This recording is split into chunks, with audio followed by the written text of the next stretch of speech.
দর্শক, side border corner দিয়ে একটি রুমে কিভাবে কাজ করা হইতেছে তা দেখতে পারবেন এই ভিডিওতে।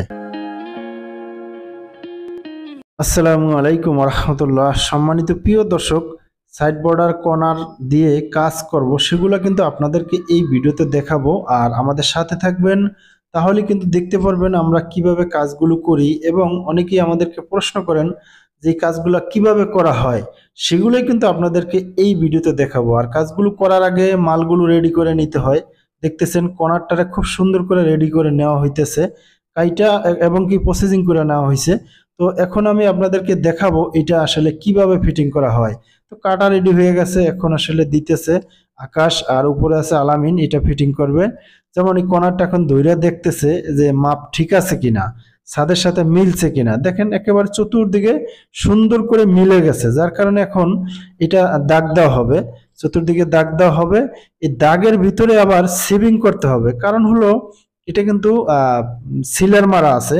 যদি সিলার মারা থাকে তাহলে সিবিং করতে হয়, আর সিলার মারা না থাকলে সিবিং করতে হয় না। তো দেখতেছেন আলামিন কিন্তু সিবিং করতেছে, মানে ফাটাইতেছে। প্লাস্টার ফাটানো শেষ, এখন মাল দেওয়া হবে। তো এই কণাটা যে আমরা ধরাবো, কিভাবে ধরাবো সেটাই কিন্তু এখন দেখতে পারবেন।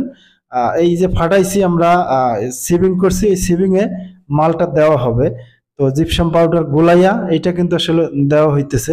মূলত যেটা দিয়ে আমরা বর্ডার গুলো তৈরি করি সেটা দিয়ে ফিটিং করা। তো দেখতেছেন মালগুলো দিচ্ছে। এই মালগুলো দেওয়ার পরে এই কর্নারটা খুব সুন্দর করে ধরবে। অল্প কিছুক্ষণ সময় ধরে রাখলেই এটা কিন্তু আসলে মানে খুব মজবুত হয়ে যাবে। তো এটা শুকানোর পর অনেক শক্ত হবে। দেখুন কিভাবে কাজটা করতেছে।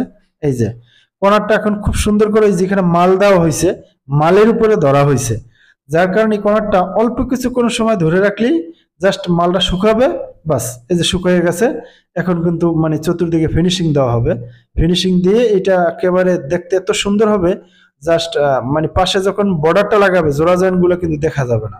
তো সেক্ষেত্রে পাশের বর্ডারটাও কাজ করতেছে, সেটাও সেভিং করা হয়েছে, মাল দিচ্ছে। আপনারা আমাদের সাথে থাকুন, তাহলে কিন্তু দেখতে পারবেন এই কাজটাও কিভাবে করা হইতেছে, বর্ডারটা লাগানো হইতেছে। তো তার আগে বলে নেই, আমাদের কেবি জিপসাম ডেকোরেশন নামে ইউটিউব চ্যানেল সাবস্ক্রাইব করে রাখবেন, বেল বাটন বাজিয়ে দিবেন, অথবা ফেসবুক পেজ যারা এখনো ফলো করেন না ফলো করে নেবেন। দেখুন কিভাবে এই যে খুব সুন্দর করে জোড়াটা একেবারেই মিলে গেছে। দেখুন এত সুন্দরভাবে জোড়াটা মিলে গেছে, মানে যা বলার বাহিরে। দেখছেন এরকম কিন্তু আমরা চতুর্দিকে বর্ডারের কাজগুলো করে থাকি। তো যারা প্রশ্ন করেন তারা কিন্তু এই ভিডিও দেখলে বুঝতে পারবেন কিভাবে কাজ করা হয়। বাস শুকাইয়ে গেছে, শুকাইতে গেলে এটা সাইডে দিলে অনেক শক্ত হয় এবং মজবুত হয়। তো আজকে এই পর্যন্তই, ভালো থাকবেন, আল্লাহ হাফেজ। কথা হবে পরবর্তী কোনো ভিডিওতে, সেই পর্যন্ত